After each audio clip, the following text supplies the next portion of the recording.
Okay, so here on the test, it says expand using a binomial using Pascal's triangle. Now technically, I don't care which one you use, Pascal's or binomial theorem. You're just going to need to get the appropriate coefficients. So let me show you Pascal's triangle first. So since it's the fifth power, remember, going to need the second term to be a 5. So, excuse me. In Pascal's triangle, it starts with a 1. Then it starts and stops with a 1 in the second row, so there's only 2 terms. Next one's going to have 3 terms, so it's a 1. These two added together to get a 2, and then it ends with a 1. Then the next row is a 1. These add together to get you a 3. These add together to get you a 3, and then it ends with a 1. And we're trying to get to a second number of 5, so we have a couple to go.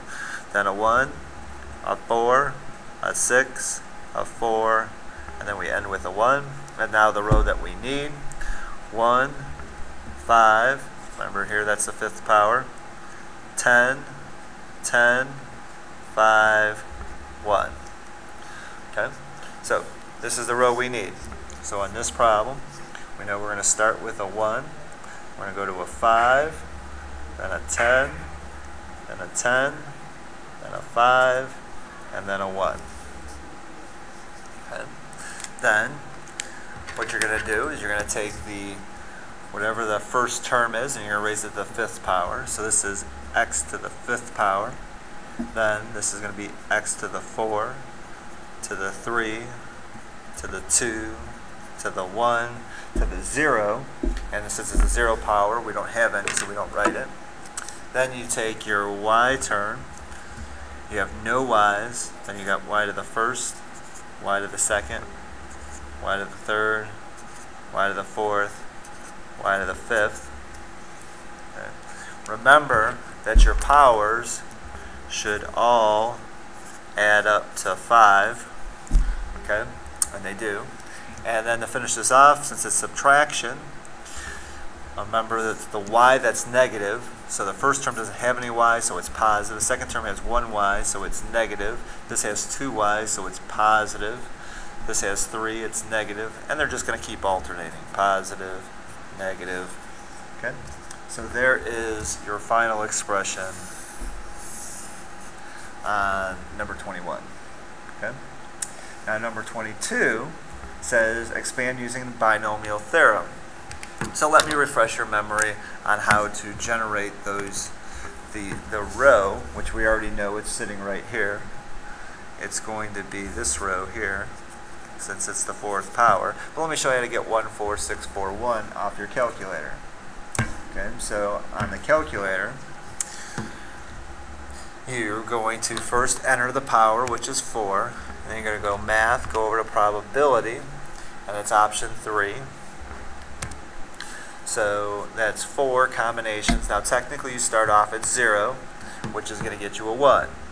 But we already knew it's going to be a 1 because the first number is always a 1. Then hit second and enter on your calculator, and then edit the 0 and change it into a 1. And of course you're going to get a 4, which again we didn't need to do because we already know the second number's got to be a 4 because it's got to match the power. Now we're going to hit second enter again, change the 1 to a 2, and you get a 6. Okay. And then hit second enter, change the 2 to a 3, and you get a 4. And then at that point you say, hey, I'm done because I only need one more number, and that last number has to match up with the first number because it counts back down, so that's a 1. Okay. So here, now all we have to do is throw in our variables. Our variables in x, so this is going to start x to the fourth power, then it's going to count down to the third, to the second, to the first, and then none. Then our second value here is a 3. It's not a y this time, so here you're going to have a 3 that's going to count up. So this is 3 to the 0, so we don't have a 3. This is going to be 3 to the first, this is 3 to the second, 3 to the third, and then this is 3 to the fourth power. Since all the terms here are positive, x plus 3, that's all positive, these are all plus signs. Okay. And now we just need to simplify the arithmetic, some of which is quite easy. First term, not much to do there. It's just 1x to the 4th.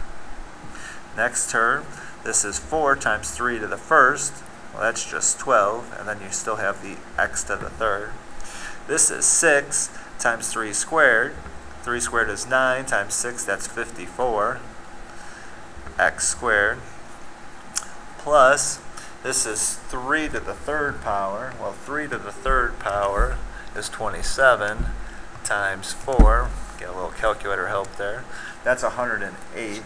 It's 108 there. So this is 108 x to the 1st plus 3 to the 4th power. Well, that's just 81. That one I know. And there is no x's on that term. So here is your simplified expression using the Pascal's triangle. Okay? So that's number 22. And the last one on the test, I'm just going to look for you to give me the coefficients only. I just want to see, can you plug these into the calculator to get the coefficients? So again, this is where you would do 11C0, 11C1, 11C2, 11C3, 11C4, 11C5, 11C6, 11C7, 11C8, 11C9, 11C10, and then 11C11. Okay? And again, I'm trying to give you one that you can't normally draw out the triangle for, just to force you to show me that you know how to do this on the calculator. So on your calculator, again, we really don't need to do the first one. We know that that should be a 1.